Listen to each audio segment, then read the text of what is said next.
আসসালামু আলাইকুম।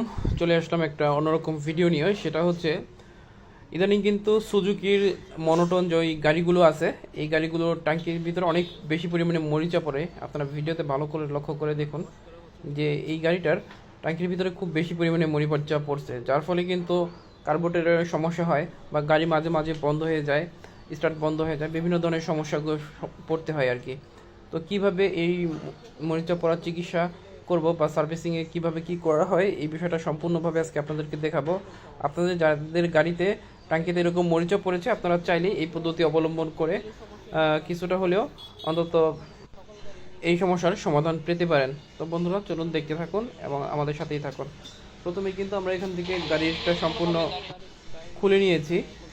খোলার পরে টাঙ্কিটা খোলার পরে দেখেন এখানে কিন্তু এই যে আমরা ছোট একটা চেন ভিতরে বেঁধে দিয়ে দিচ্ছি। এখানে ছোট একটা চেন দিয়ে দিচ্ছি। চেন দিয়ে তারপরে হচ্ছে এখানে অকটেন দেওয়া দিয়ে বা পেট্রোল দিয়ে ভালো করে আপনারা ঝাঁকিয়ে নেবেন।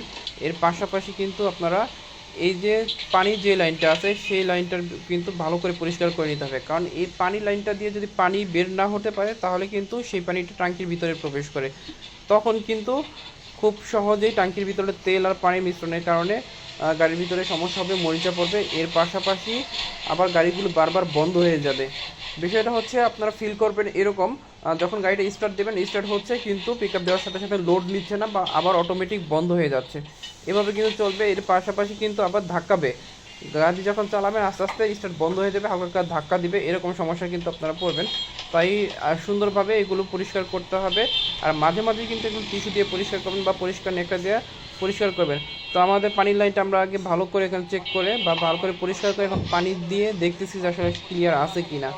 তো যাই হোক, এর পাশাপাশি কিন্তু আমরা এখানে আরও অনেক কিছু নিয়ে এসেছি, সেগুলো আপনাদেরকে পরবর্তীতে আরেকটা ভিডিওতে দেখাবো। আমরা একটা WD-40 একটা স্প্রে নিয়েছি, সেটাও আমরা পরবর্তী একটা ভিডিও আপলোড করে আপনাদের দেখিয়ে দিব যে ভালো করে ধোয়ার পরে বা ভালো করে ঝাঁকিয়ে নেওয়ার পরে সেখানে WD-40 যদি দিয়ে দেন, সেক্ষেত্রে কিন্তু মরিচাটা অনেকটা বেশি পরিমাণে কাটতে সহযোগিতা করবে।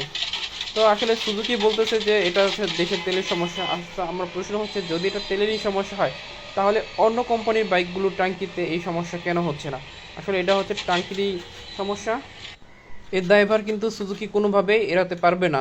তো সুজুকির উচিত অন্তত ভালো মানের ট্যাঙ্কি দেওয়া। দেখি কত